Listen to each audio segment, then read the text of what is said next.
평안하신가요? 오늘 우리는 귀로 듣고 마음으로 새기는 시간을 함께하고자 합니다. 이 이야기가 여러분의 마음에 와닿는다면 조용히 좋아요를 눌러주시고 이 은혜가 필요한 다른 이들에게 공유해 주십시오. 여러분의 작은 손길이 누군가에게는 큰 위로와 빛이 될 수 있습니다. 구독을 통해 저희의 여정에 동행해 주시는 모든 분들께 하나님의 크신 평강과 축복인을 함께 하시기를 기도합니다. 자, 이제 우리의 이야기 속으로 들어가 보겠습니다. 세상에는 피 흘리지 않지만 영혼을 비명 지르게 하는 상처가 있습니다. 그들이 당신에게 했던 일을 기억할 때마다 마음 깊은 곳에서부터 울부짖게 만드는 그런 상처 말입니다. 어쩌면 그것은 등 뒤에서 들려온 차가운 속삭임이었을지도 모릅니다. 한때 함께 손잡고 기도했던 사람의 지독한 배신이었을 수도 있고 몸이 아닌 마음의 상처를 입혀 당신의 신성한 믿음을 산산조각낸 충격이었을 수도 있습니다. 어쩌면 당신을 버린 부모님일 수도, 차갑게 돌아선 친구, 떠나버린 배우자, 혹은 당신의 이야기를 알지도 못한 채 상처를 멋대로 판단했던 믿음의 형제자매였을 수도 있습니다. 그렇습니다.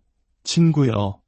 가장 깊은 고통은 항상 원수에게서 오는 것이 아닙니다. 때로는 우리가 한때 뜨겁게 사랑했던 사람들의 얼굴을 하고 찾아옵니다.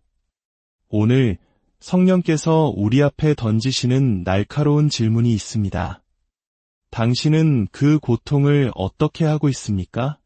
배신감의 무거운 짐, 거절의 고요한 고뇌, 세상이 이미 당신의 눈물을 잊어버린 후에도 밤마다 당신을 괴롭히는 불의를 어떻게 감당하고 있습니까? 우리의 영혼은 단지 예배를 드리기 위해 만들어진 것이 아닙니다. 전투를 위해서도 지어졌습니다. 그리고 당신이 마주하게 될 가장 치열한 전쟁터는 밖에서 포효하는 악마가 아니라 바로 당신 안에서 들끓고 있는 쓴 뿌리와의 싸움입니다. 당신에게 상처 준 사람들을 향한 그 쓴 마음 말입니다. 그렇습니다. 저는 지금 부당하게 대우받고 오해받고 잘못 이용당한 당신에게 말하고 있습니다. 당신은 그럴 만한 일을 하지 않았습니다. 원하지도 않았습니다. 하지만 고통은 찾아왔고 이제 그것은 당신의 가슴 속에 돌덩이처럼 박혀 숨쉬기 어렵게 하고 용서하기 어렵게 하며 앞으로 나아가기 힘들게 만듭니다. 하지만 저는 오늘 당신의 영혼을 자유롭게 할 무언가를 선포하기 위해 이 자리에 섰습니다. 당신의 치유는 결코 복수를 통해 오지 않습니다.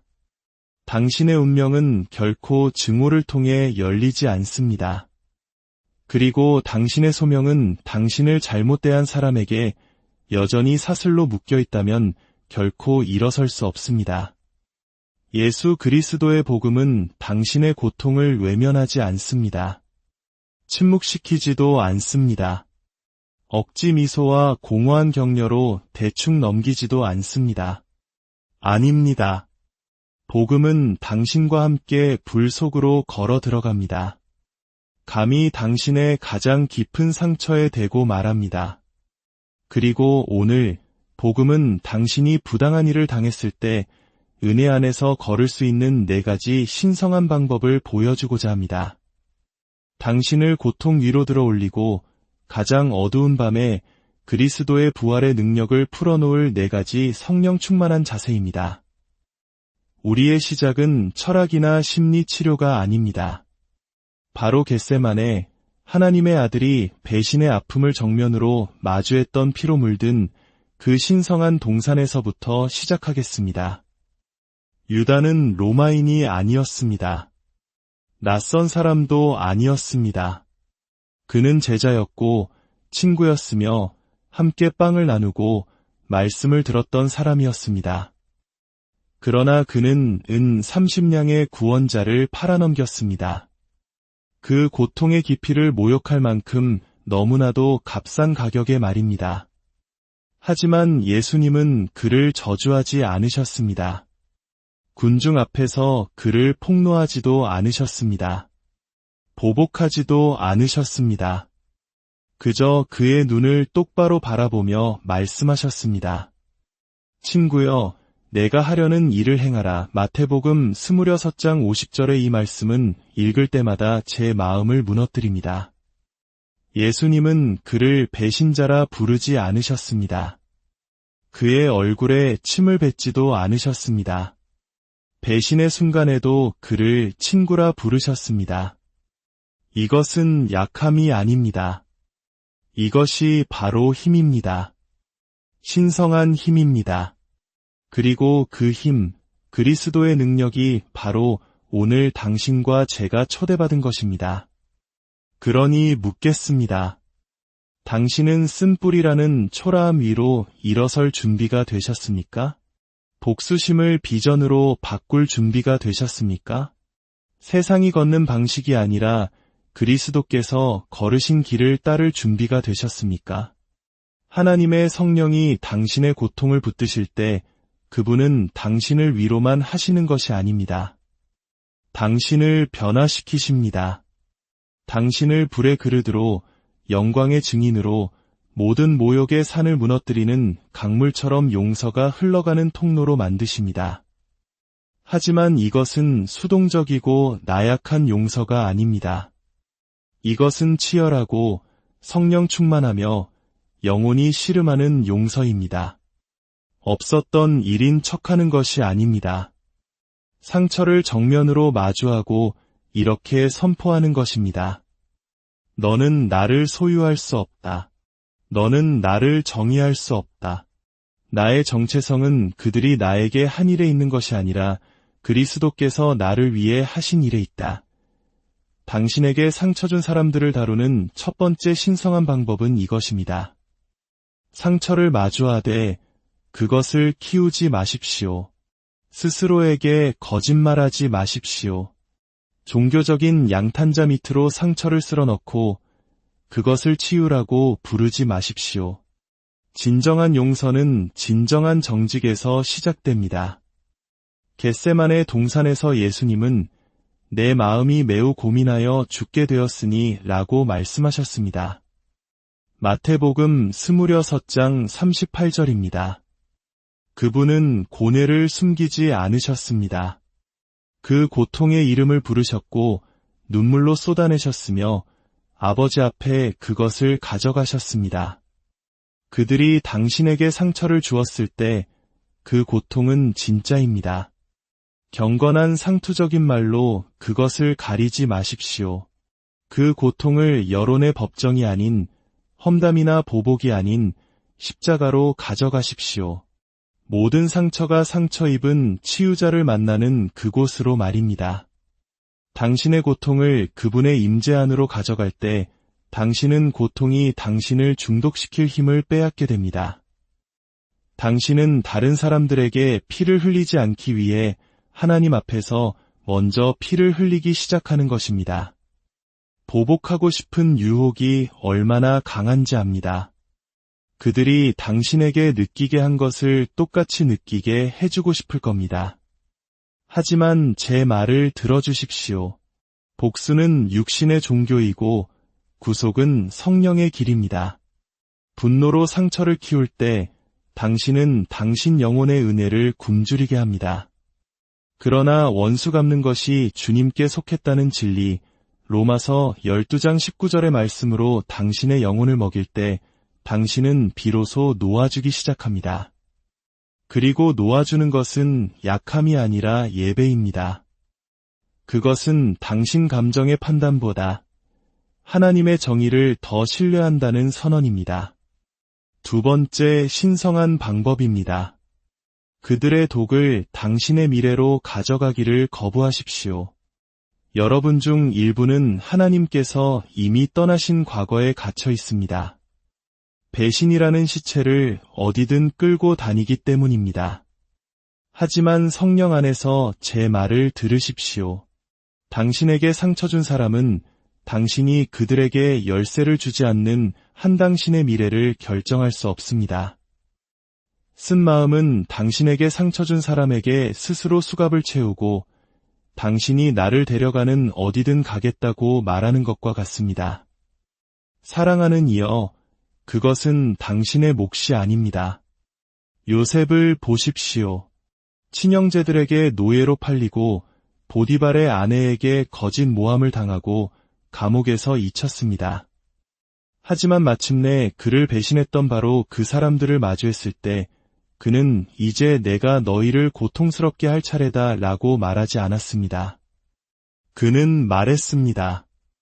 당신들은 나를 해하려 하였으나 하나님은 그것을 선으로 바꾸사. 창세기 10장 20절의 말씀입니다. 이 구절은 거룩한 불입니다. 원수가 당신을 파괴하려 했던 것을 하나님은 민족들을 구원하는 데 사용하실 것입니다. 하지만 오직 당신이 그들이 한 일을 놓아주고 하나님께서 하고 계신 일을 붙들 때만 가능합니다. 당신은 쓴 마음과 축복, 둘 다를 품고 걸을 수 없습니다. 하나가 다른 하나를 무효로 만들 것입니다.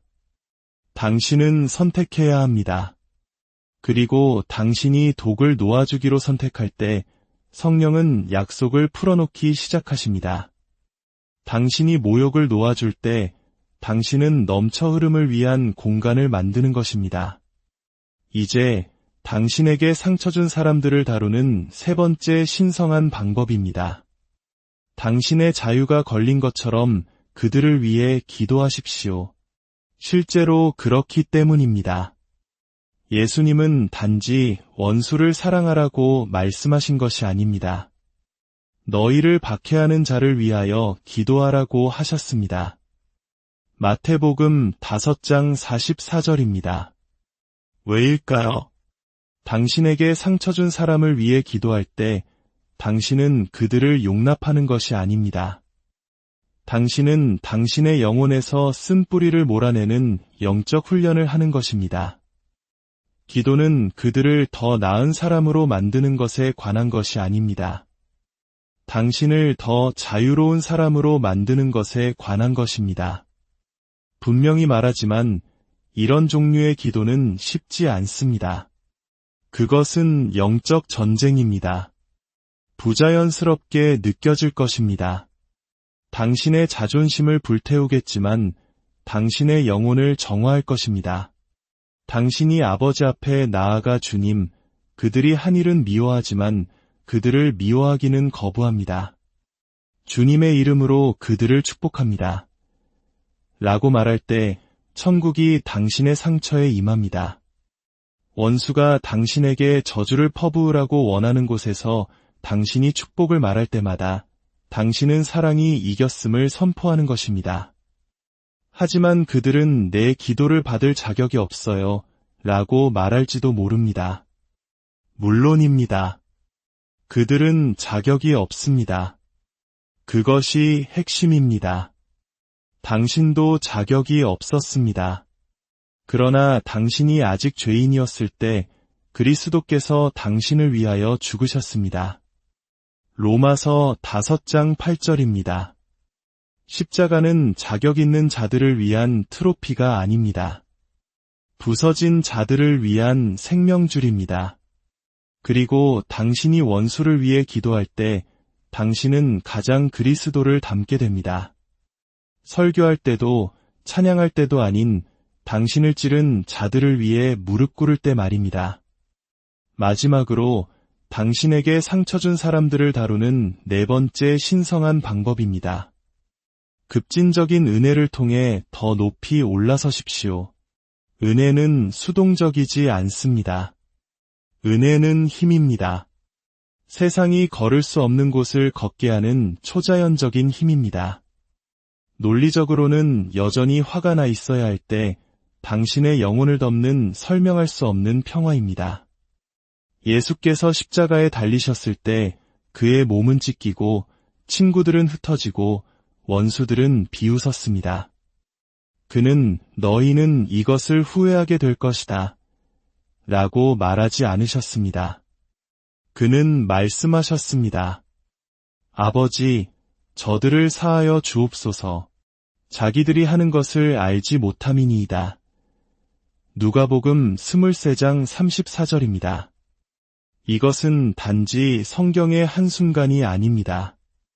이것은 삶의 방식입니다. 이것은 부르심입니다. 이것이 당신을 향한 초대입니다. 그리고 이것이 대가를 치른다는 것을 압니다. 용서는 항상 그렇습니다. 하지만 용서하지 않는 것도 마찬가지입니다. 그것은 당신에게서 평화를, 기쁨을, 하나님과의 친밀함을 앗아갑니다. 용서하지 않음은 당신의 예배를 안에서부터 썩게 할 것입니다. 하지만 당신이 은혜를 베풀기로 선택할 때 당신은 다른 사람을 자유롭게 할 뿐만 아니라 당신 자신을 자유롭게 합니다. 그들이 당신을 묻으려고 팠던 무덤에서 당신은 기어 나옵니다. 당신은 부활합니다. 사랑하는 이여, 당신은 배신의 골짜기에서 살도록 부름받지 않았습니다. 당신은 일어나도록 부름받았습니다. 그리스도처럼 일어나십시오. 그리스도처럼 사랑하십시오. 그리스도처럼 용서하십시오.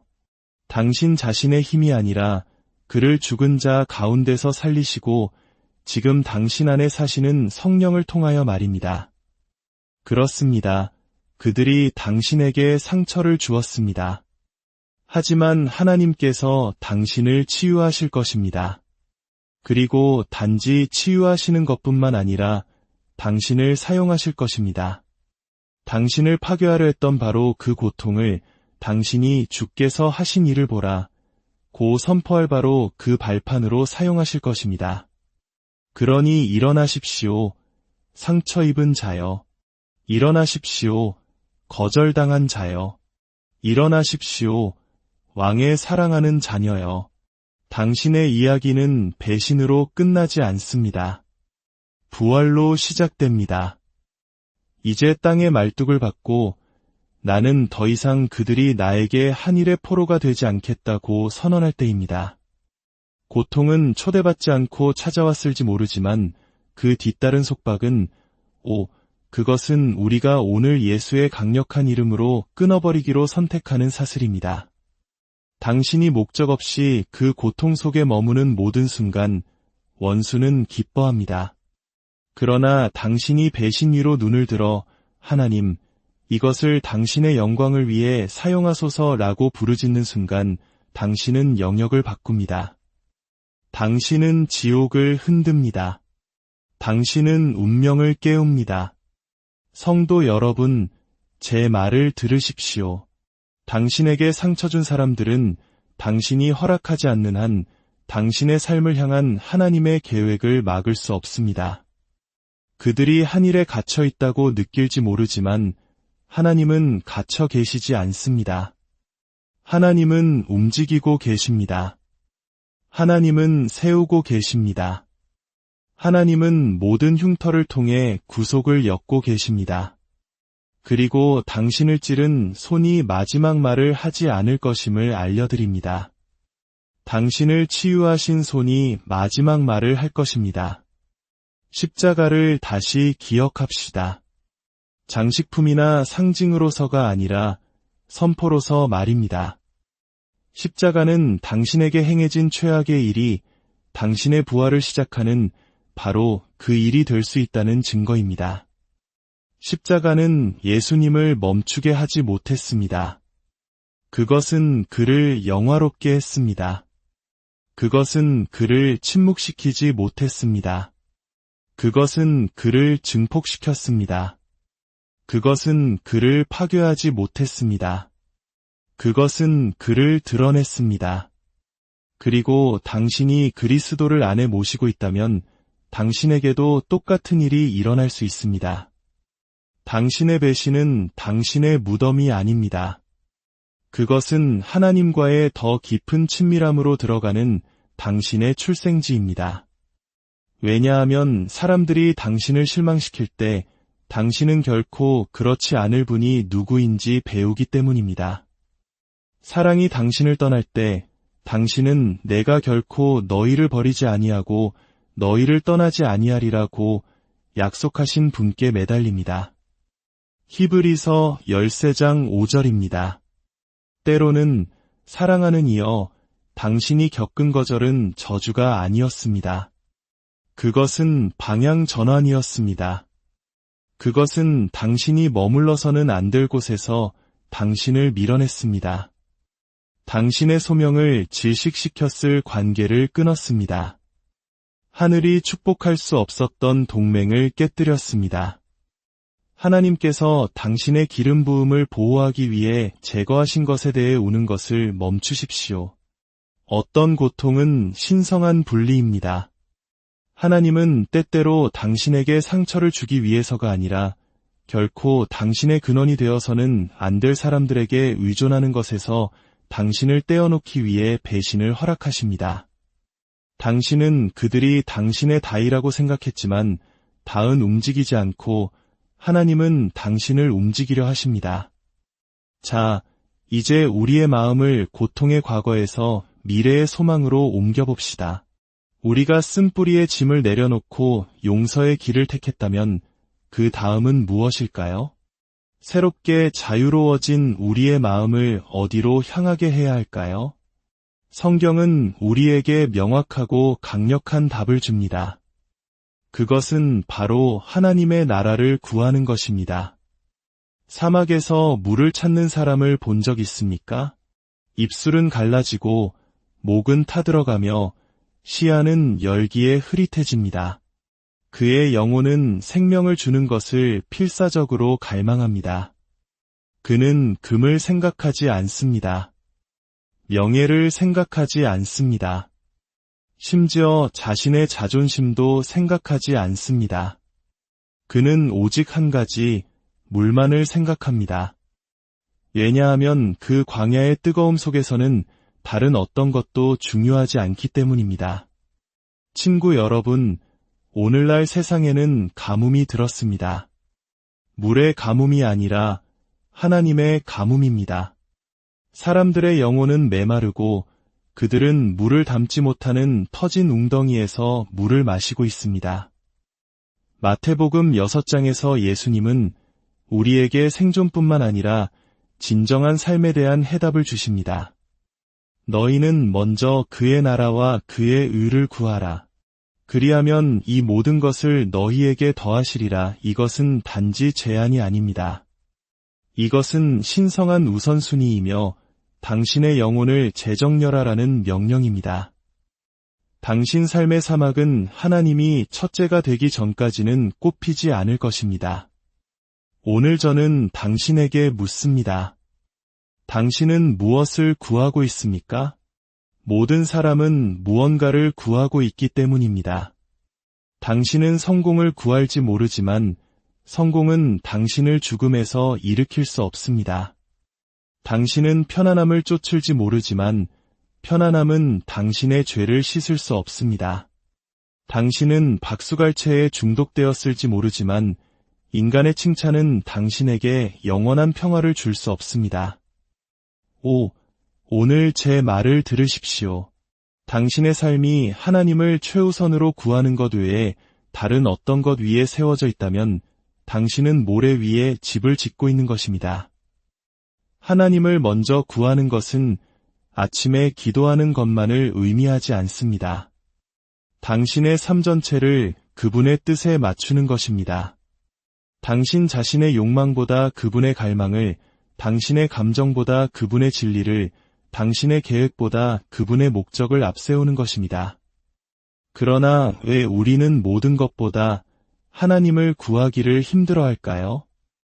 깊은 곳에서 우리는 다른 무언가가 더 만족스러울 것이라는 뱀의 거짓말을 믿기 때문입니다. 우리가 통제하지 않으면 뒤처질 것이라고 믿기 때문입니다. 그래서 우리는 안전함을 느끼기 위해 부를 구하고 사랑받기 위해 관계를 구하며 중요해지기 위해 성취를 구합니다. 하지만 제 말을 들으십시오. 당신이 하나님보다 그런 것들을 더 구할 때 당신은 항상 무언가 빠진 것처럼 느낄 것입니다.